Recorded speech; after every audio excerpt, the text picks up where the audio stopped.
It's not the end of the world. It's not the end of your life. It's the beginning of grace. Greetings and welcome to all to the Sustained by Grace Outreach Program, nurturing you back to wholeness and life. This is your host, Marvin Lemard, and with me, my co-host, Romoy Lemard and Tanya Rose. This program is geared towards nurturing the whole man, body, soul, and spirit. We will focus on issues that may not always be popular from the pulpit, but are necessary for bringing to the table issues that impact us as Christian and as non-Christian. We heard live on Facebook on Tuesdays at 8 p.m. at this time. We're so happy to have you, and we know that you will be blessed. Your life will be challenged and improved as we discuss topical issues. Tonight we will look on a topic that has generated great interest in and outside of the church walk. And I'm very excited about tonight's topic, life with COVID. How is your mental health? We have a guest presenter who will be helping us to better understand this subject matter, mental health, what it is, stigma surrounding it, its impact, especially after 2 years or more of COVID experience, and how do we manage and the treatment that are available. But before we do so, let me engage my co-host, Romoy, Lemard, and Tanya, into a brief discussion tonight. Welcome, ladies. Thank you. Thank you. Yes. Yes. As our subject for tonight is life without COVID, how is your mental health? This is a condition that not only affects, of course, the young, the old, the saved and the unsaved, whether we're on church or we're church. And it is gripping the entire world, especially at the inset of COVID. Life has been dramatically affected by it. And I know you have also may have family members or friends that you know of. What is your experience or your take on this issue of mental health as it relates to us, especially as children of God? Good night, everyone. Well, as my fellow host has introduced me as Romoy Lemard, yes, tonight we are here to discuss a very sensitive topic, a topic that we can say is tabooed in the church, right? But a very essential topic that affects us. And I believe everybody would have experienced some form of mental health issues, right? So tonight we want to look at what mental health is and explore and get into the different arenas of mental health, because I believe that there are persons who are suffering from mental health, but sometimes they probably don't even realize. And I believe that sometimes we spiritualize things in the sense that we may be fasting and praying for a situation that we have, when a simple visit to the doctor will take care of it, right? So based on the definition from Medical News today, mental health refers to cognitive, behavior, and emotional well-being. It is all about how we think, how we feel, and how we behave. Okay, thank you. This is Lemard. Oh, this is Rose.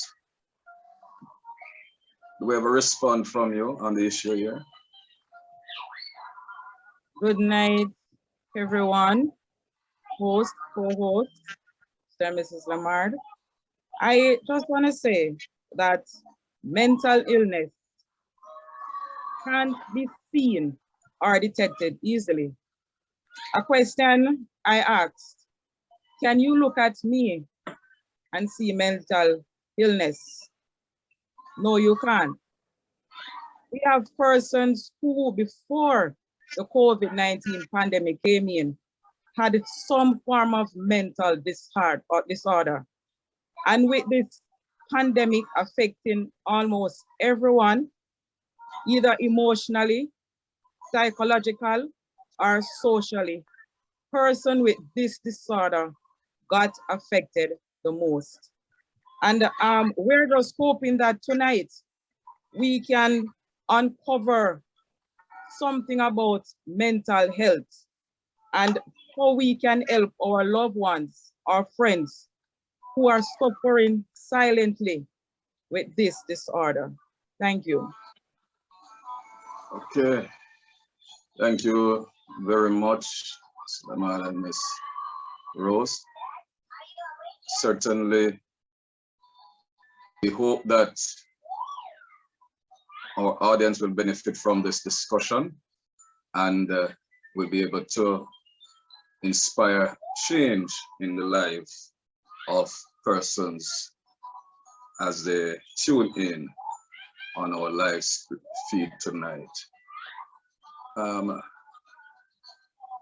Lemar, let me go back to you. We do have, standing, waiting in the wings tonight, our presenter, our special guest. I'm going to turn back to Ms. Lemar to do the presentation if she's ready.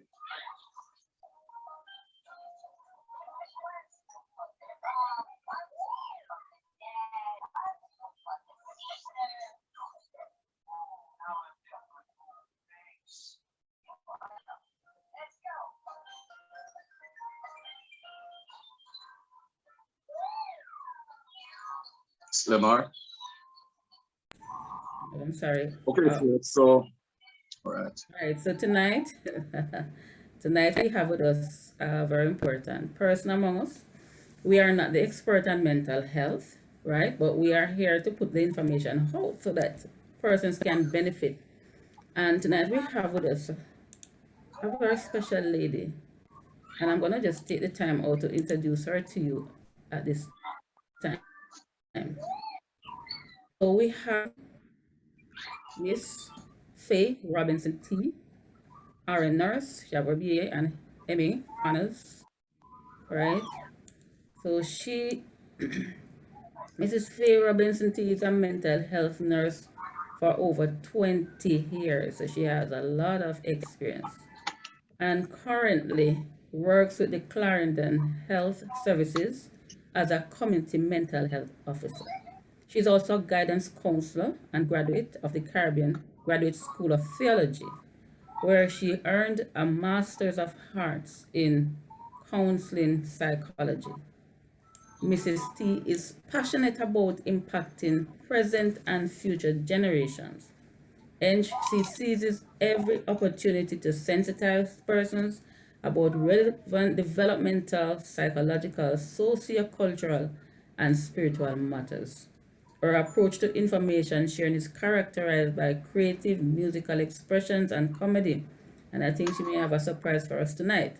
Thus far, she has published 8 mental health awareness songs under the label Psyche Tunes, Volume 1 and 2, and a single, Tell Me. She epitomizes what it means to simplify the difficult without depreciating the quality of content. She is sought out for a variety of events as a motivational speaker, preacher, entertainer, and moderator. Mrs. Robinson T is fueled by passion, always on a mission. Her charisma, sense of humor, and natural wit, coupled with her mastery of English and the Jamaican dialect, singles her out among speakers as a woman of no mean order. Let me welcome tonight's guest speaker, Miss Faye Robinson T. Welcome. Welcome. Please unmute. Welcome. Well, thank you so much. And it's my pleasure to be a part of Sustained by Grace Ministries and Outreach. I thank you so much for having me on with you tonight. And sure, mental health, if you wake me up in the middle of the night, I'll be ready to talk about it. It's my passion. It's something I've been doing. Though I'm so young, I've been doing it for many, many, many years, having fallen in love with the concept since I was a child. And might I just use this opportunity to just say, if you're here, and if you're a small child and you're listening in with your parents, and you find that you have a heart for persons who are, most people look down on or don't care about, or when you see the person on the street who is mentally ill, you just feel so concerned. Feed that passion, because one day you'll be even greater than I am, right? Doing better even at than I have been doing at what I do. And I think I do a fairly good job by God's grace, right? So just that little thing to add. Now, talking about mental health, I heard a definition was shared earlier on by Sister Lemard, but I want to kind of add to that, where the World Health Organization, which is the primary source or the guide, the body that governs what the ideas on health overall, but also on mental health matters. When they speak of mental health, the definition they venture speaks to mental health as a state of well-being. Yeah, get that. A state of well-being in which an individual is aware of his or her abilities. So you know what you're capable of. And it also means that you're aware of your limitations, right? You can cope with the normal stresses of life because life naturally brings stressors with it. But you're able to cope. And you are also able to contribute meaningfully to your community, which really begins with your home, your school, your church, your work, and the wider community of the country in which you live, right? So when we think mental and mental health, let us think first about being able to function in a healthy way.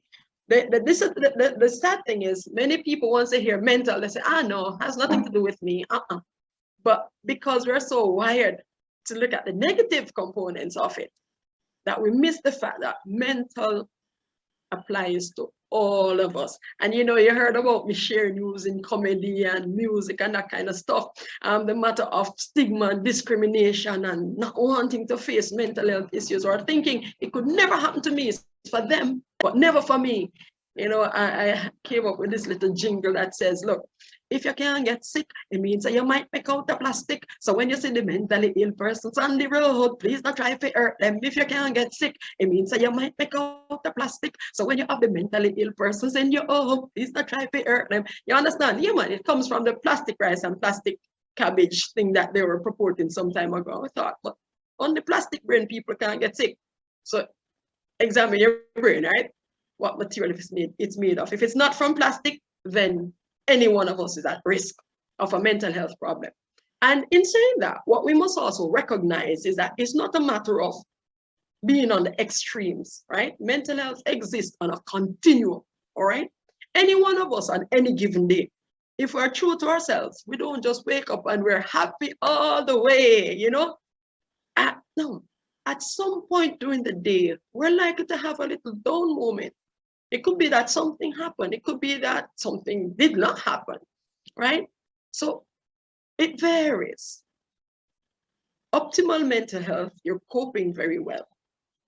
But there are persons who try hard to cope, but maybe, as we say in Jamaican terms, since this is being projected from Jamaica, so let me use that liberty. As we would say, water more than flour, yeah? Where persons are faced with situations where the demands are so much greater than they believe they have the resource to deal with, or they see this thing as a situation they just cannot control, or they have what we would call concomitant stress, where so many things are happening, you know, either together or one behind the other, behind the other. So let's talk COVID. Yeah. Oh, here comes the pandemic. And it's round about the time that you might have just learned that you have a chronic non-communicable disease such as diabetes or hypertension. And you hear if you have any chronic illness or underlying medical illness, then the threat from COVID is greater. And oh, so many people have died and they had underlying illnesses. Then already there's a level of anxiety that's building. Am I going to get COVID? Am I going to die from COVID? My parent, who is my responsibility, is my parent going to die? Right? Oh dear, my child cannot go to school and I am in an area where the internet is poor and he's supposed to be preparing for exit exams from high school. Oh my, how am I going to deal with it? And so you think about this individual who has all of these things processing, and also maybe the threat now that, woo, you could lose your job because the industry in which you work, let's say, is hotel industry. People are not coming and, oh, there's been an outbreak. So when persons have a lot of things trying to deal with at one time, or one after the other, then the person who started off with optimal mental health, doing very well, having that state of well-being, coping well with the normal stresses, when the additional things come, that person may find themselves moving to a state of anxiety, maybe even get into a state of being depressed, which we're going to emphasize as we go into this discussion tonight, right? And so, and it could even get even more complex than depression. So what we're going to be exploring then is, what is it? Yes, we understand what mental health is. Yes, we understand that there are some factors that can, well, before with the factors, we understand that we're not always at optimal mental health. And then we know we'll have to look at what are some of the things that contribute to disturbance in our mental health. And of course, we know COVID is a big thing that we need to explore some of the things pertaining to it. And we're going to be focusing even more on depression as an offshoot of this great pandemic, you know, and all that came with it. So I deliberately did not share screen and put up a presentation. I just want to talk, and you can feel free, you know, with your questions, and we just reason this thing through tonight, which I understand is your typical way anyhow of presenting, right? So from what I'm hearing though, Yes. is that you're saying that mental health is an overall general thing that everybody have. But from that, we may have mental illness, Right. where we would come in with the depression and the stress and all of those things. And I hear you mention anxiety and many more. Now, we're looking at mental health in a general state, right? But it is stigmatized when you talk about mental illness. It is stigmatized as something to do with madness, and a lot of persons believe that if you say anything about them having a mental health issue, you are saying that they are mad. And as I said earlier on, we find that in the church it is taboo because persons are afraid to even suggest that they have a mental health issue. So they suffer for years. When, as I said, a simple visit to the doctor could have cleared it up. They fast for years, they fast and pray, and nothing happening because it's not a spiritual problem they're having, but a mental problem. And one of the things with that, you know, let me look at it in terms of the spiritual component. Mm-hmm.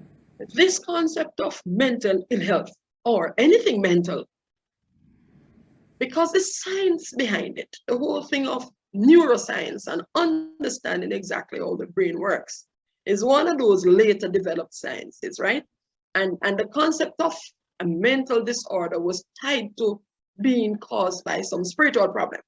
So way back in the days, you think about the time of Jesus, right? And some people will say, well, look at the man in Mark 5. Okay, the man among the tombs, he had a demon. So he was out there among the tombs. Nobody could bind him. He was dirty. He was feared. And when people see persons on the street who look anything like this and carrying a whole lot of stuff, that's the picture people tend to have of a mental disorder. Mm-hmm. Yes, and that's why they think that well, it's for them, not for me. Me, never there. You'll never see me like that. And some people will say, well, it's retribution, you know. He must have done something, right? Or like Job's miserable comforters, his friends would say, no, man, you must have sinned. There's something you did why this is happening to you. But outside of that, so there's a thought that mental illness is equated to retribution, generational curse, something you did and it's coming down on you, or it's demon possession. So some people think, there's nothing, no illness, it's demon, right? But that is so far from the truth, right? It is far from the truth, but there was a time when in the church, it was thought that that was it. And so exorcism was the answer, right? Before we got to understanding better about mental illness, there were those back in the day who thought, yes, it's an evil spirit and you have to do what they call siphoning. You have to dig a hole into the skull to let out the Holy Spirit, to let out the evil spirit, right? And people died. In our own local context, Jamaica, in the early 19th century and before, where KPH now, they had what was called a lunatic asylum. And one of the methods they used, they thought, listen, man, this person is a lunatic, yes? And the illness then was tied to the changes in the phases of the moon. And so you talk about full moon people mad, that was the expression they used, and they lunatics. And one thing they used to do is to dip them. They had these pools of cold water, and ducking was a method of saying, well, if you duck them in the cold water, they're gonna come up doing better and all right again. Or look at Bellevue Hospital with a whole lot of land. Let them walk and get in touch with themselves and they'll feel better. So we have come a long way. In the 50s now, when medications were introduced, yes, that's when a lot more work started, and we have been progressing now. We are at a place where we can even give people treatments to last over a 3-month period. That's where we are now. You know, we can label disorders very accurately, taking into consideration the cultural context, and we can identify appropriate treatment for persons now because the science has grown. Yes, so we can begin to become more comfortable with it because it is not as mystical as it used to be, or not a mystery. It can be explained. All right. So, good evening, Ms. Robinson. Good evening, please. And so far, just want to backtrack on what you just said about, Yes. you know, feeling more comfortable with the state of mind of person because of the benefit of the medication that is now available.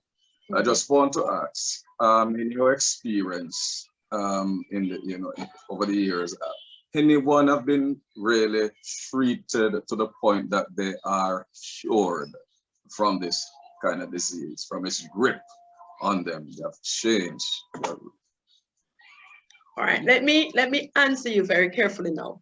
The rule of thumb in psychiatry, right, is that we would say, as we say with any chronic non-communicable illness, such as even diabetes or hypertension, we'll say, we do not promise a cure. We cannot cure, but we can control. So we have, first thing we want to do is make sure that we are able to have immediate control of severe symptoms. And then we get to a place of having stabilization, and then we get on to maintenance, right? So what we would say to persons now is that our aim is to get you on the least amount of medication necessary for you to stay well, and that's the maintenance also. I have seen persons over the years who have been coming to the clinics, or even seen them at hospital, because I worked there for a while, and they would have been on their medications, they're getting their family support, their signs and symptoms are gone. You would say they're in remission. They are asymptomatic, symptom-free, married, with family, going to school, having their good jobs, but they still remain on their maintenance dose of medication, right? So they're living with a disorder, but they are living well. So I say to them, you can be well. Go ahead. And this disorder, really, it's an impact on the brain, the central part of mankind. Right. So is not able to function or we ought to in a healthy way. Okay, once he's up, except that he gets a miraculous touch from God. I'm hearing Right. this. And one of the things about that, if we should try to understand it, because this is how I find it very useful to explain to persons and to help get rid of some of the myths and the stigma, is to say, look, compare with diabetes. Diabetes is a chemical imbalance, right? What it means is that that little organelle called the pancreas that is located just below the stomach is either not producing insulin or is not producing enough insulin. Insulin is what regulates the amount of sugar in the blood, right? So when you're not producing insulin or not producing enough, then the sugar levels will be high. If you're not producing at all, then they're going to put you on the insulin injection, right? Because your body is not producing.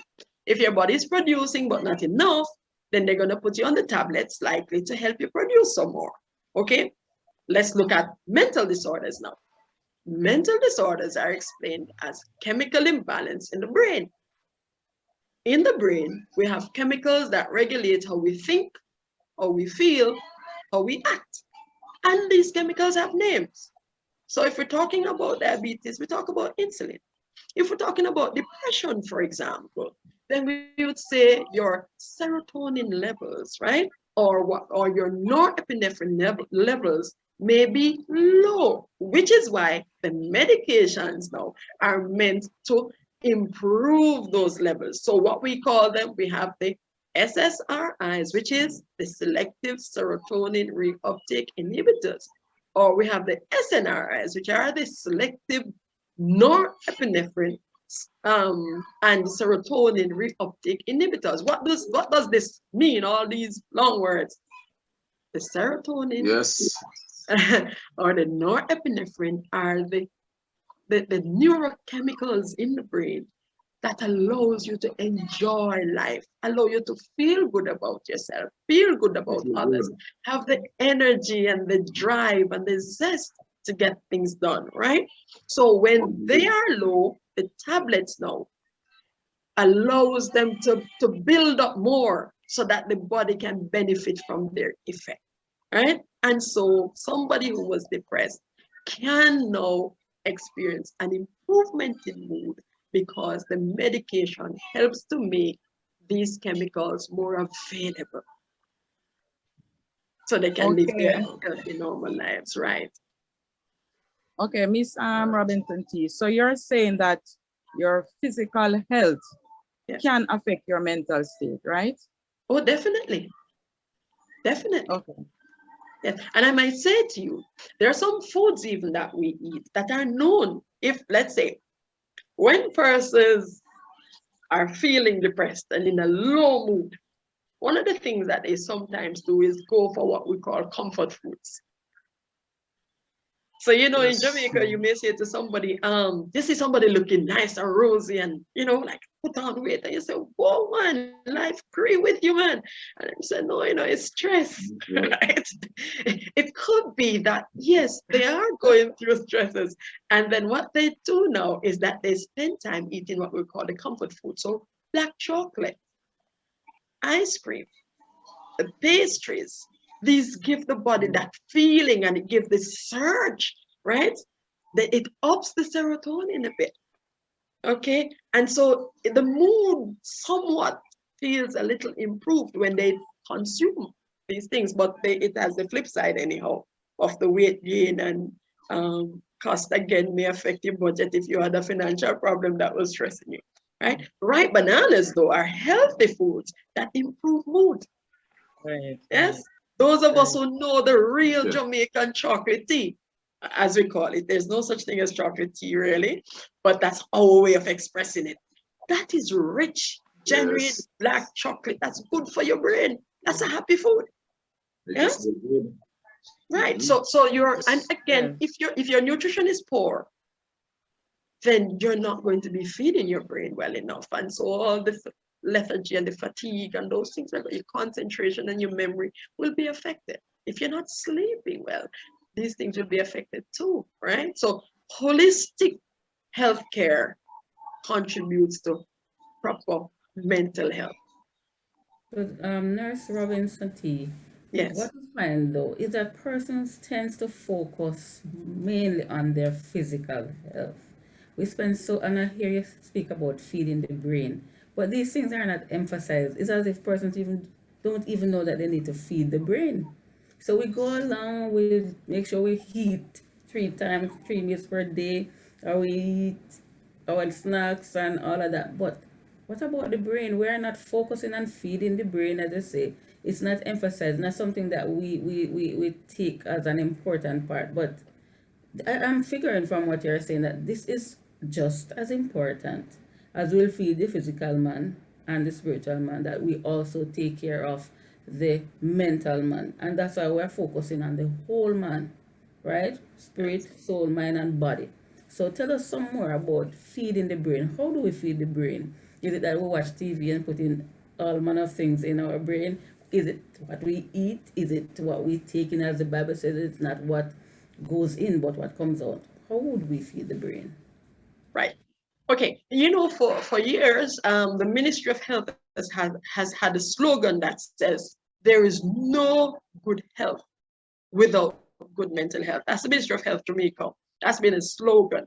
Right? There is no good health without good mental health. Or if you want to say good mental health is a redundancy, well, let's say there's no good health without mental health, right? So then, taking care of the physical person is important in helping your mental health. Let us say, exercise helps to improve the blood flow to the brain. And increased blood flow means increased oxygen supply. And oxygen helps your brain to really be alert and function well, okay? What you eat in terms of food is important. So if you only take in what we call empty calories, right? You just eat for eating sake, but it's not nutritious. It's probably just some sugars you get it. Then you'll not be doing your body a favor, nor your brain, nor your mental health. But if you're able to eat a balanced diet, you know that you're having your proteins, you have your food from vegetable sources, you have your nuts and beans and your legumes. Well, proteins comes into that, but you have animal and plant protein. You're getting your appropriate starches, preferably not the refined stuff and the over refined foods, but as close to natural as possible is the best for your health.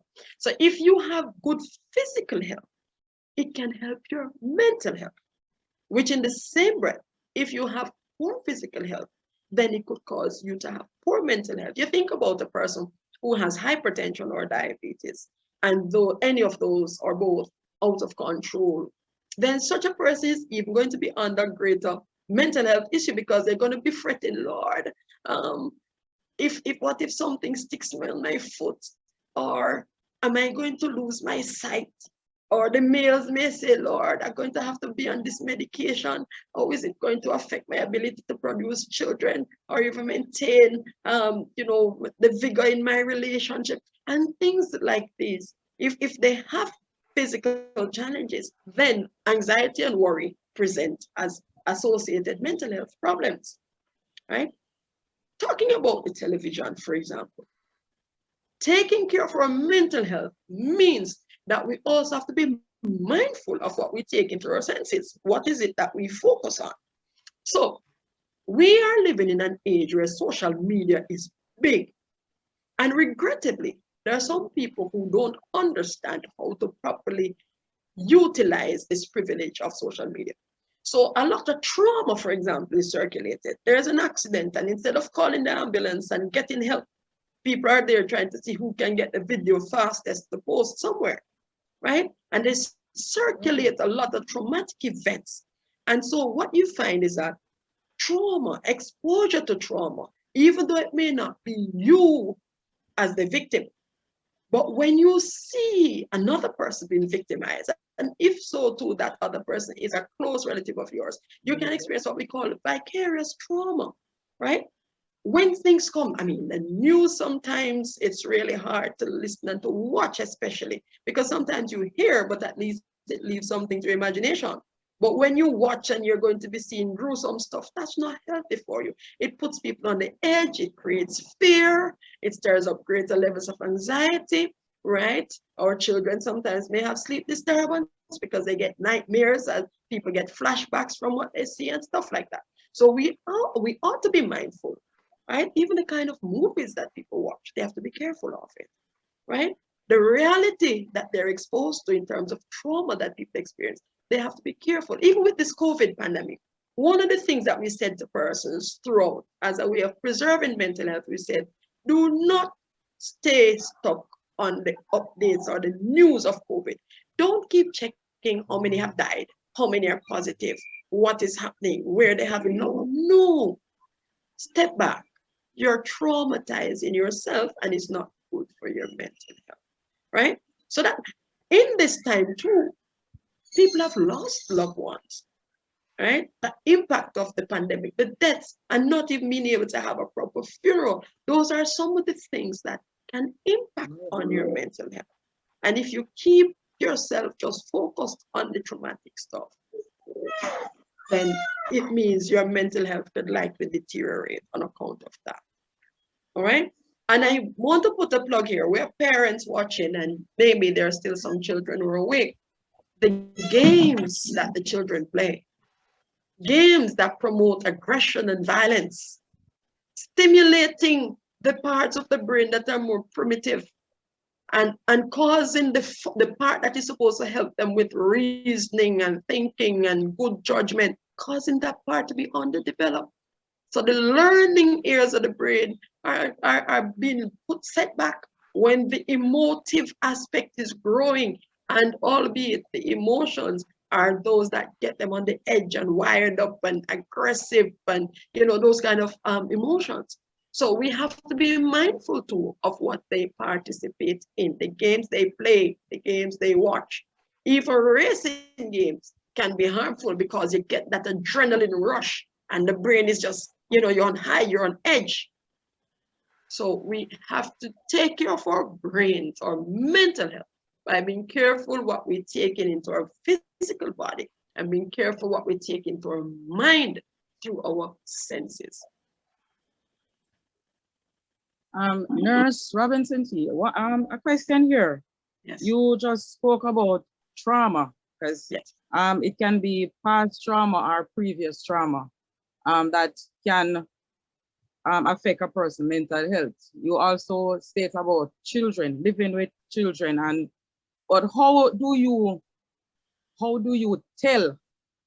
What are the telltale signs to say that, you know what, I think my child or my loved one is going through this? Because you have some people say, oh, I just our attitude, or I saw him stay. You have some people who are very they are not outspoken like that. So you wouldn't say that, no, I think she's going through this because she's not talking or she's not eating, and they might say to you, oh, I'm just not feeling well. What are the telltale signs that can help? Thank you. All right. Yes, so what I'm hearing from your question is that you'd like me to identify some of the signs that indicate that someone is having a mental health challenge. All right. Right. I'm going to say it in the context of some signs that are common across the board for both adults and children. And I'm going to also make a few distinctions. And on this platform, just a disclaimer, we're not diagnosing anybody and we're not sending anybody to go diagnose. What I'm going to be doing is just running through some of the possible signs and symptoms that persons may display that say to you that, look, you need to seek professional help, right? So don't label anybody for those out there listening, but take note so you can exactly suggest to somebody else that you need to take better care of your health or seek professional help. All right.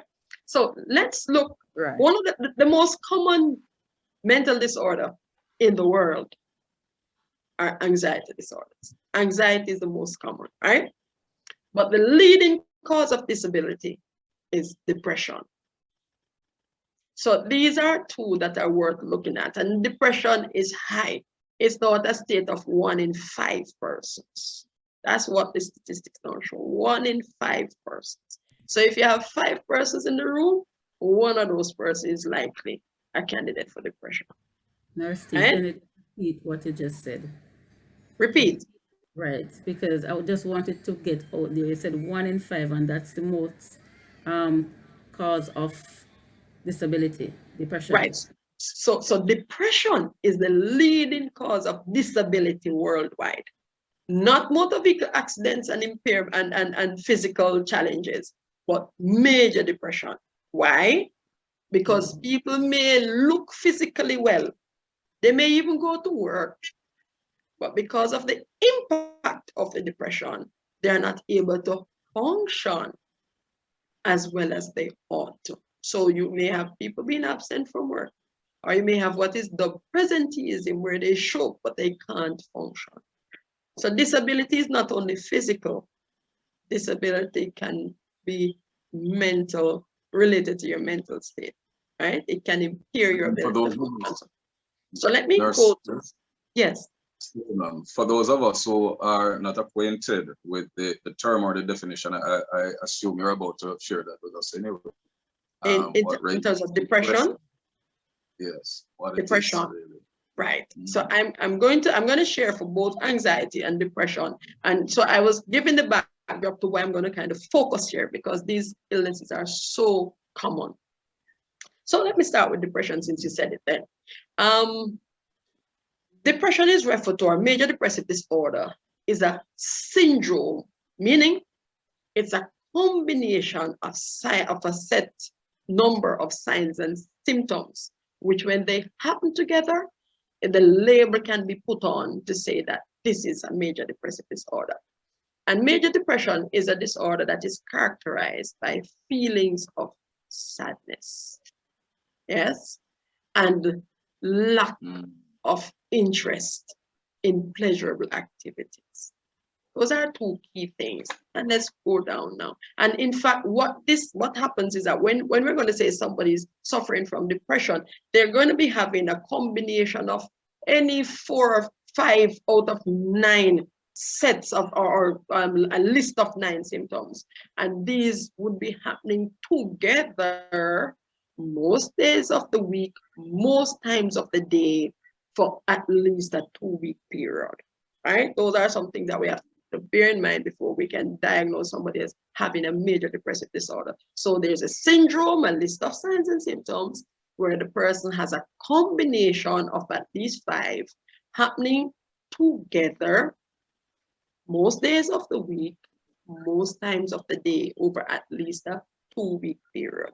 I'm going to run down some of the signs and symptoms, and you can do your little checklist, or do your checklist with a good friend or family member in mind to say, I'm going to ask this person to see the doctor because, right? So what we may find is the person may have changes in sleeping pattern. That means they may be sleeping too much or too little, right?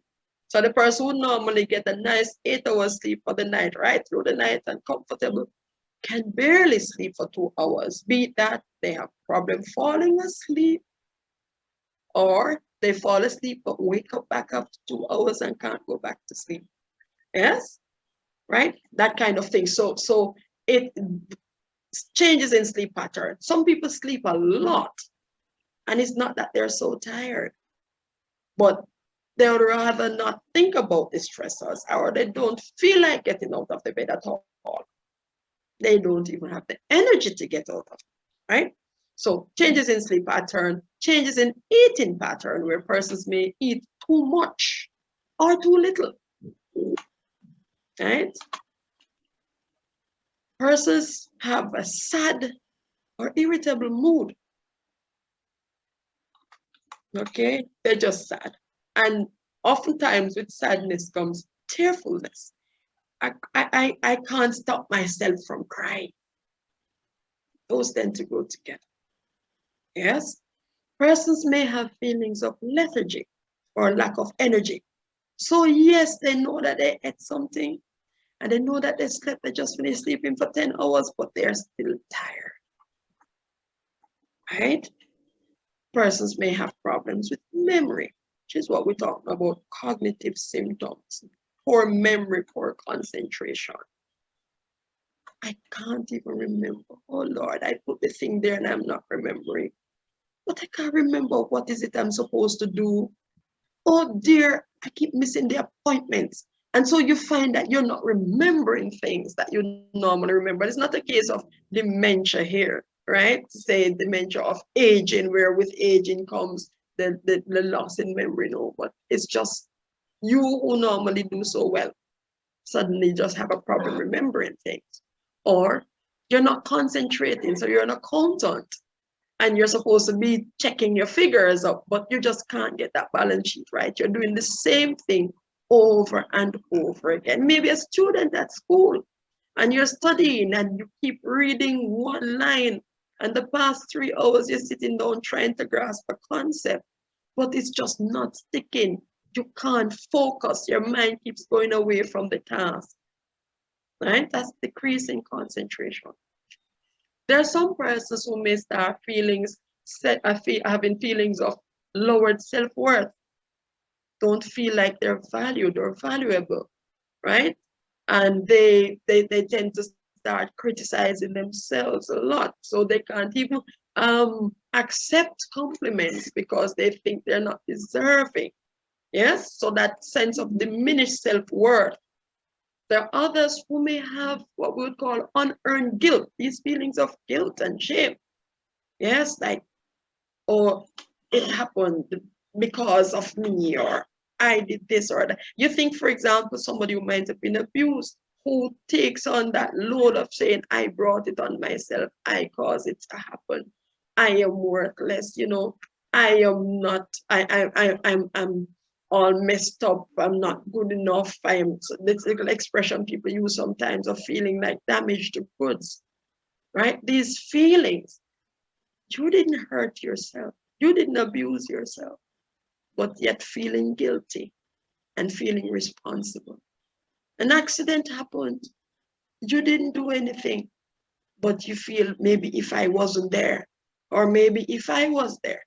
And this keep on is not a rational guilt, is one that it is not justifiable, but you carry it on yourself because you feel that you deserve to be punished. And that feeling of self-punishment could also come as a feature, right, of being deserving of punishment. It gets down to the point where there are persons who feel like life is just hopeless, I'm helpless. And in this state of despair, they feel like I may as well end it.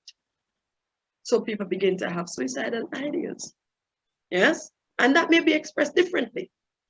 For the senior person, where it's a Christian group right here, sometimes Christians will keep on saying, well, I wish the Lord would just take me home. I don't want to take my life because I want to see God's face. But I'm tired of this world. I wish He would just take me home, you know? And people start giving away their treasured possessions. Yes? People start making sure that they announce what's in their will and who's going to get, you know, what they want to be done, and putting things in order. But that giving away possessions is a very, very meaningful one. The things they love and cherish and treasure. And now they're giving, and even children sometimes do that. When they feel depressed and they feel hopeless, sometimes they start giving away their toys. So those are the things we look out for with them. And let me now say a few more things with the children. Oftentimes, the children do not express themselves in words like the adults do, because they're not able to just articulate it like that.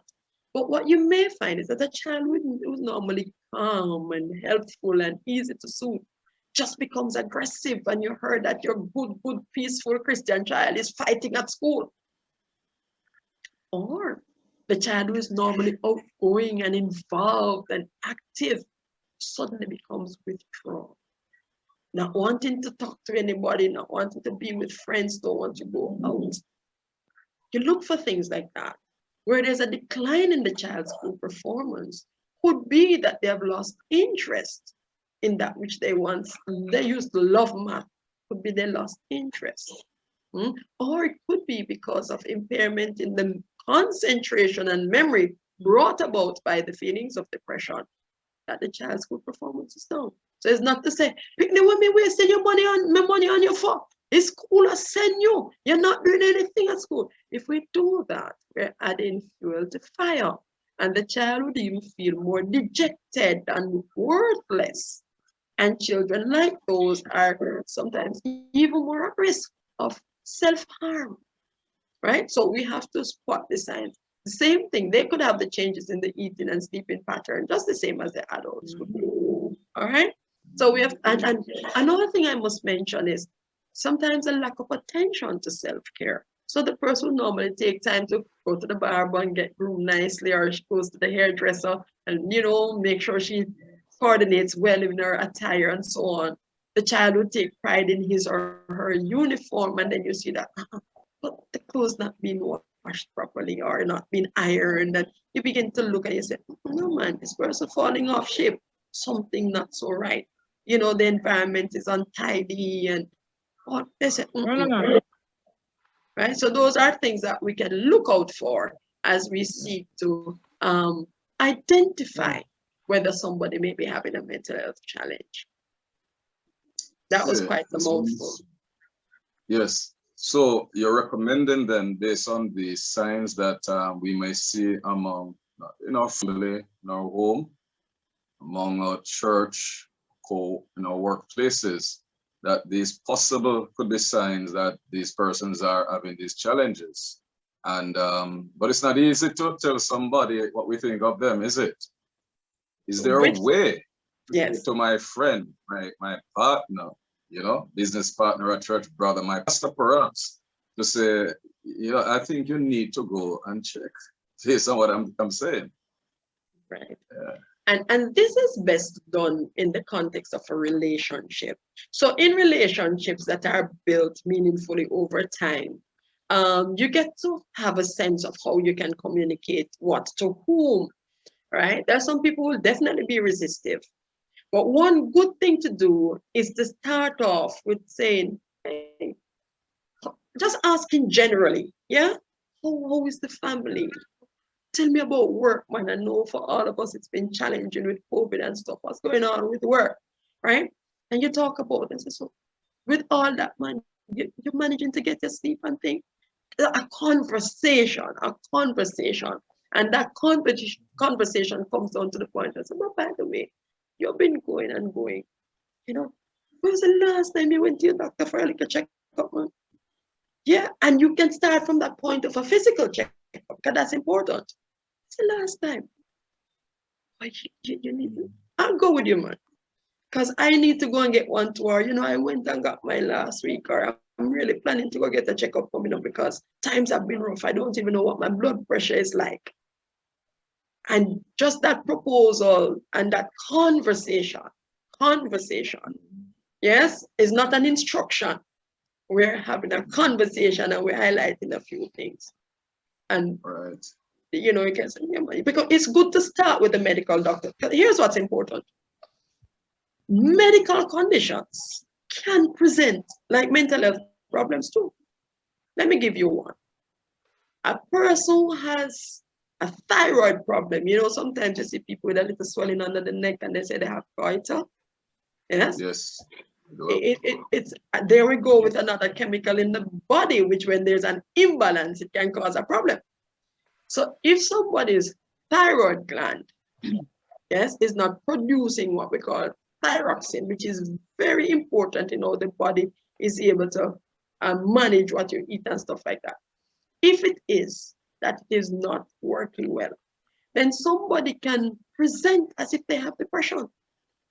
In hypothyroidism, where they're not producing enough, and you have that goiter, persons can present as if they have depression.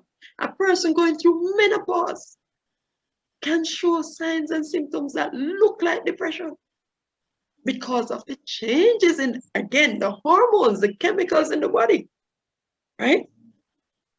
Somebody who has seizure disorder, or what we call fits, when they have a seizure, it can get them into a state of looking like they have a mental disorder, in which case most often is what we would call a psychosis, where their behavior becomes strange and they're out of touch with reality, and they may do something that is just even dangerous, right? So what I'm saying here, that medical assessment is so important. A person who might have had an accident years ago, but did not realize that that accident had such a serious impact on the brain, could now start having problems.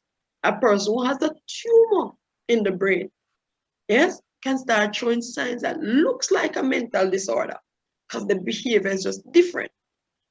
They're talking foolishness, man. But so a medical checkup is always a good ground on which to start. Yes? Okay, Nurse Robinson. Right. Okay, we see on social media a lot of time where people have harmed themselves. Right. And the first thing that you see from the family or loved ones or friends is that they were showing signs. Yes, he wasn't behaving right. And but there yet still nothing has been done. You were just talking about medically and even trying to encourage someone, but how do you get someone to get medical attention if they're saying that they're okay and you are seeing signs that say no, I really don't think you're okay? Because a lot of time we see it that a young man hung himself, and up to the very day the mother was asking if he was okay, and he said yes, he was okay, yes, he was fine. And she was opting between two opinions, if she should leave him and go to work or she should stay. And then hours later he was found hung. I mean, how do we deal with situations like this? How do you try to help someone who is not owning up to say that, you know what, I'm actually going through this, I need help? Do you force them to go? All right. A very good question. Even us as mental health practitioners operating under the Mental Health Act, we also have to be careful how we even take people for treatment who do not believe they need any treatment, right? Because there is the voluntary admission and there's involuntary admission, but involuntary admission is only for the person who really is in a state that they are incapable at that time of making a decision for themselves based on the level of impairment in the mental state. And that we'll find out when we do an assessment, right? But relatives can take their loved ones to a hospital if they suspect that they are likely to harm themselves. But you're correct. We cannot totally read anybody's mind, and we can only work with what we know. So if you hear the person say that, dropping hints or even saying outrightly that they're gonna hurt themselves, if you know something might have happened that could have been a trigger for the person to consider self-harm, yes, a major loss, a major disappointment, and you see the person has begun, started to drink alcohol more, or maybe never drank before but has started drinking. The person maybe never used to smoke but has started to smoke, or smoking even more and mixing more things now. The person who drives seemingly now driving recklessly and, as if they don't have any care.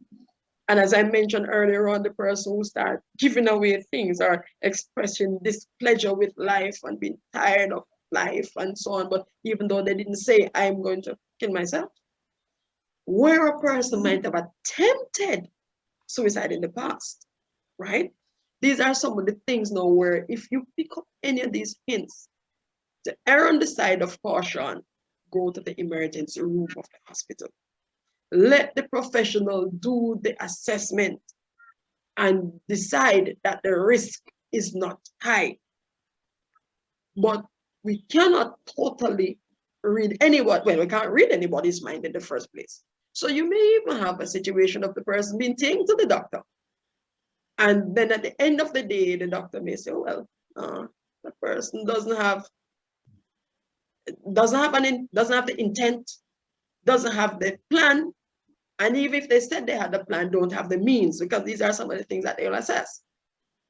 But having cleared all of that, the individual could very well just come back home and do it. What the consolation you will have, difficult as it is, the only consolation would have been that you did what you could.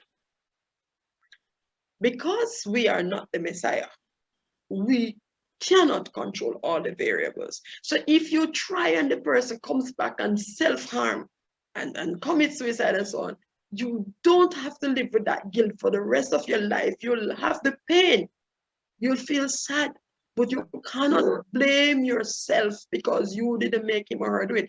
The trouble with some persons now where they can't live it down is if they hear somebody say, well, I'm going to do this. You think of a parent who has a child who may be behaving in a rebellious manner. And in the height of argument and anger, the child may say, well, you know, I can't bother with this, no, may as well kill myself. And the parent would say, well, me will give you the rope. And we not go and go do it. Now, those are the kind of things that people will have difficulty living with themselves if in fact that is done. So caution here on this platform. Caution. Let us never hint that we will help you. You want the rope? Or go and go do it now. You can't full dirty and those kind of expressions. Wrong. Wrong. So let's be cautious. Yes, a question? Exactly. So, Mrs. Robinson, we don't want to cut in. We have been eating so much, but time is also getting away from us. Been all the time, but we just can't let go.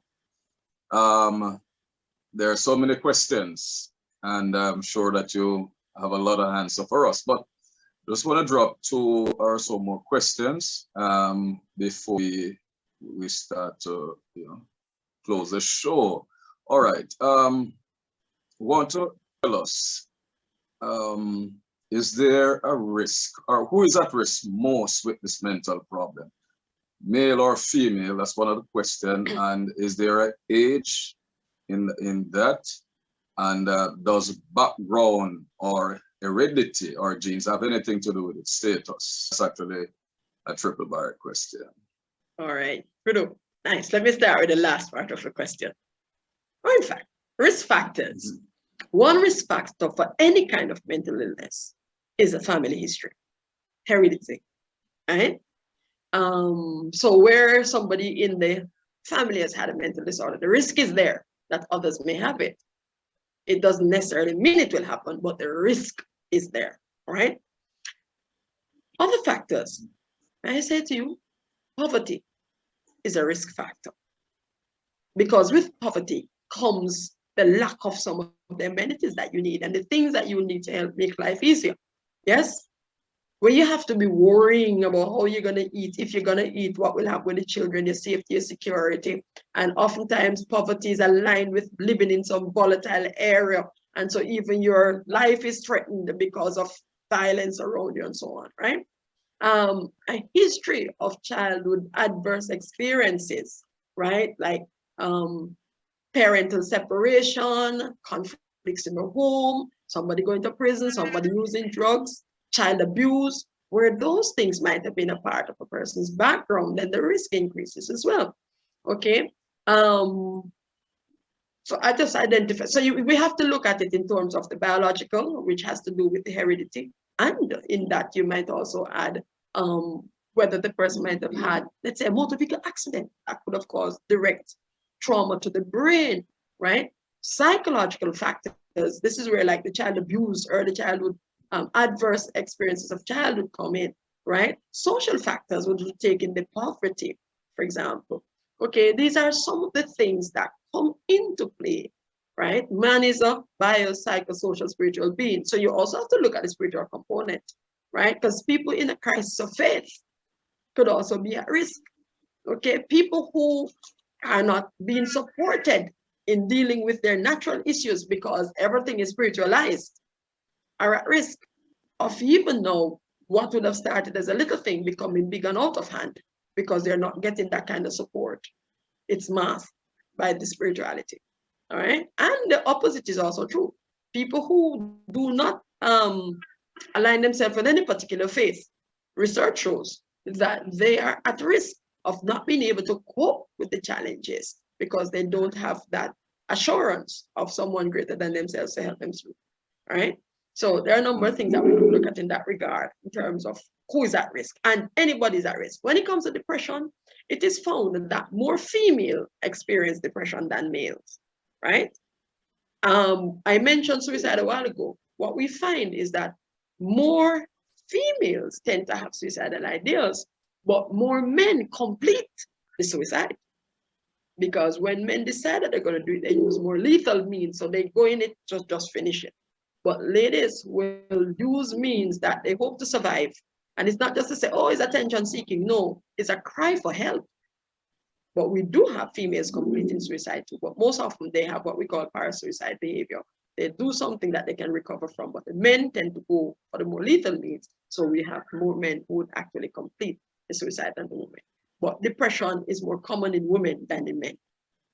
And that's partly also because of our makeup and the hormonal changes and all of those that contribute to that. Yes. Did I miss any part of your question? I think, well, the demography, the age, we're asking about that, if the Yes. has to do with the age. So it's the younger population or older. All right, what we do find, different disorders, different times of onset. Depression, for example, can occur childhood and adults' life. What we do find is that like suicidality and that kind of behavior tends to happen a lot in adolescence, teens going to early adulthood, that period there, right? If we're talking about major disorders like schizophrenia, which is where people are out of touch with reality, strange behavior and so on, we tend to have like a peak period of onset for males between 15 and 26 years of age, and females tend to come a little later on. Right? But it can happen at any age. We're now just looking at what it shows in terms of the typical, but there are exceptions to rules. And if you give me permission, let me just mention, I know marijuana is decriminalized in Jamaica, for example, and I know its use is very popular. It's probably, let me see, alcoholism most abused substance, marijuana follows in our local context. But just the same, mentioning a psychosis or something like schizophrenia, that has its onset, peak onset in males between 15 and 26, one of those peak times. It's also the times when they're focusing on their CSEC exams and focusing on, university and so on. So if it was in the family and the risk is already there by virtue of the age, using marijuana could likely bring on the illness even earlier or in itself trigger the illness. That's another subject by itself. But I cannot resist the temptation of saying, be very careful what you use, what you snort, what you smoke, because you don't want to increase your chances of getting a mental disorder and then not succeeding in life. Right? Oh, I can't forget one of the pointers that you shared earlier. You said if you find folks start to give away stuff, they get too kind. You have to watch. It's not a good sign, really. It's not just kindness. It could be depression. And they talk about persons who smoke and puff these things. They're very, very generous persons too when they get high. There we Whether it's go. by alcohol or by drug, yeah, they like to share. So, yeah. Well, I want to thank you, Ms. Fabe Robinson, for the comprehensive and knowledgeable insight you have shared with our audience.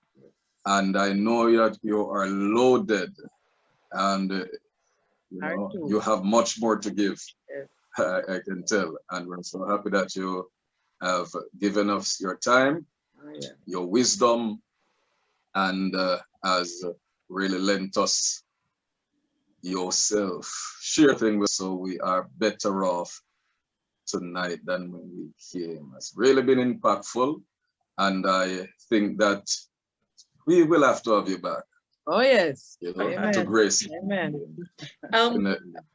Thanks. We're just figuring. If you give me 30 seconds though. Go ahead. Likely there is someone who's listening and is saying, okay, I've heard all of that about the problems. How do I manage? Where do I go from here? So yes, see a medical doctor, but there are some things you can do before the stress level builds so much that you become depressed or you're diagnosed with a mental disorder. You can do some stuff to relieve yourself. I say to people, hey, guess what? Go on a 5-star vacation. 5-star vacation without money. Right? So you're not sleeping well at night. You're overthinking all that is going on. Yes, man, without money. 5-star vacation, no money, no money, no money, right? So easy. It's so easy. And this is where you engage your 5 senses. That's your 5-star, right? Oh, So, yeah, man, 5-star. High five. And you're not sleeping and a lot going through your mind.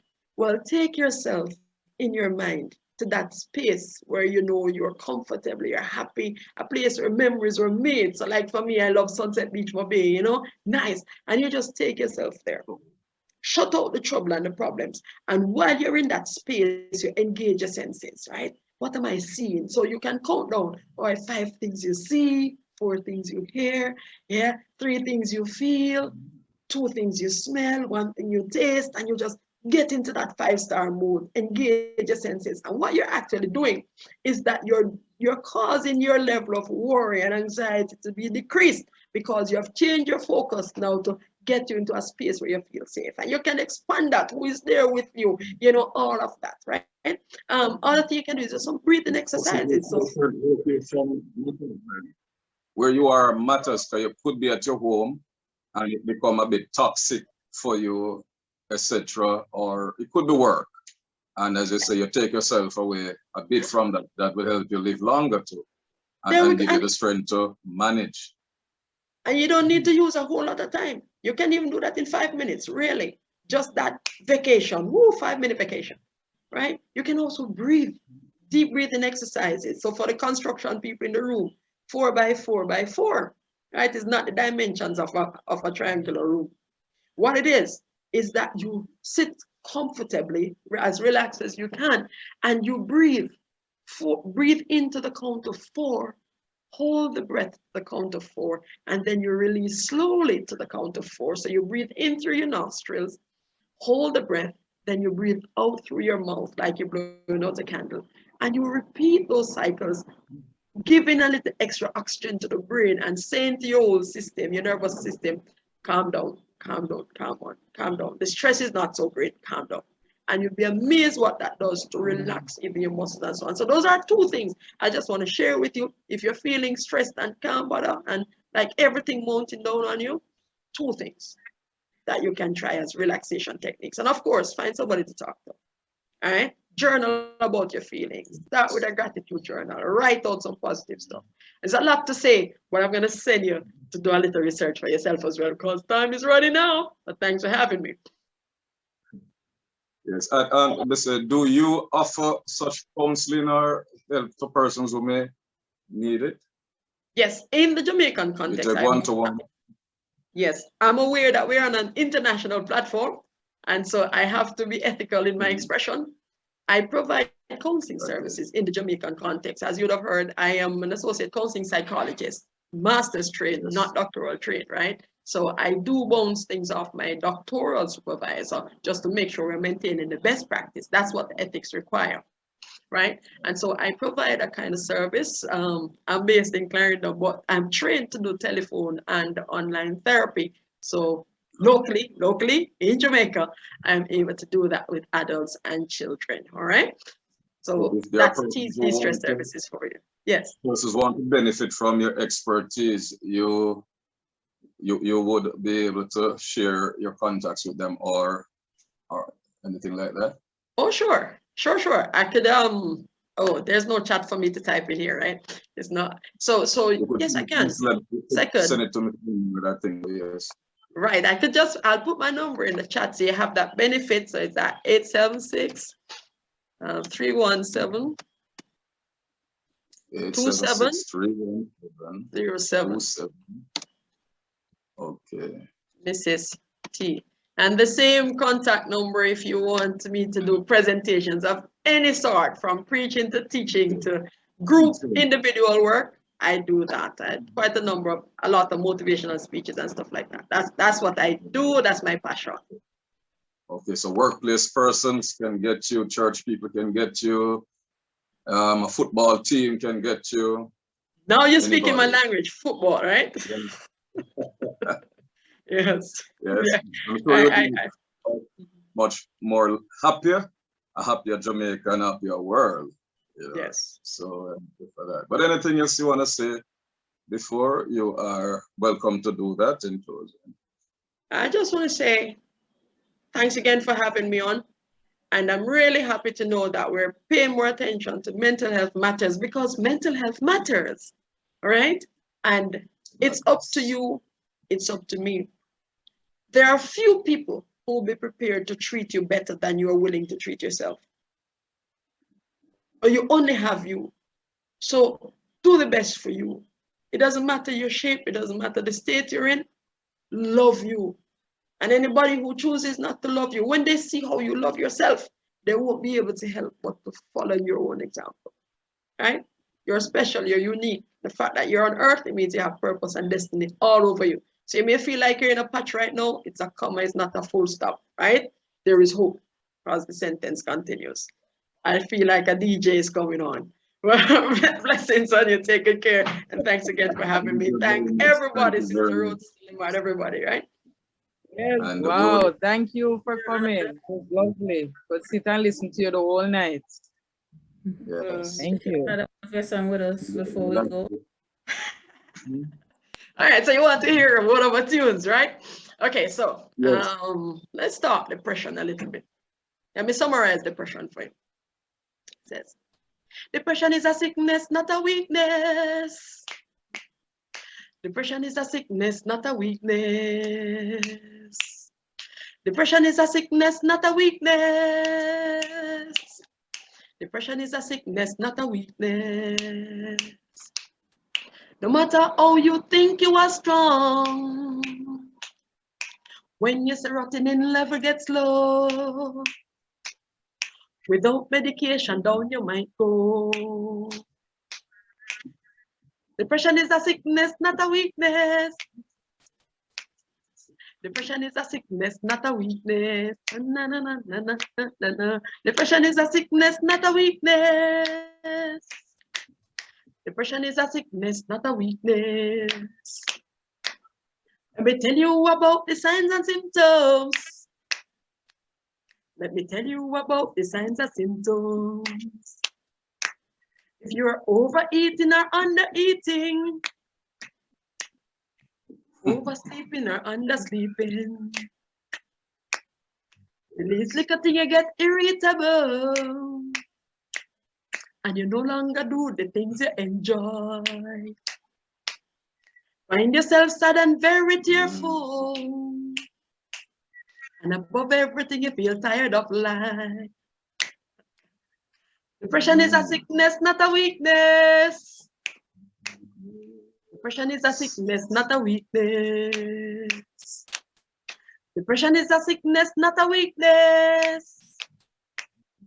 Depression is a sickness, not a weakness. All right, I think I better wrap it up right there. So, but I see the heads bobbing and I see you weaving as you're enjoying the.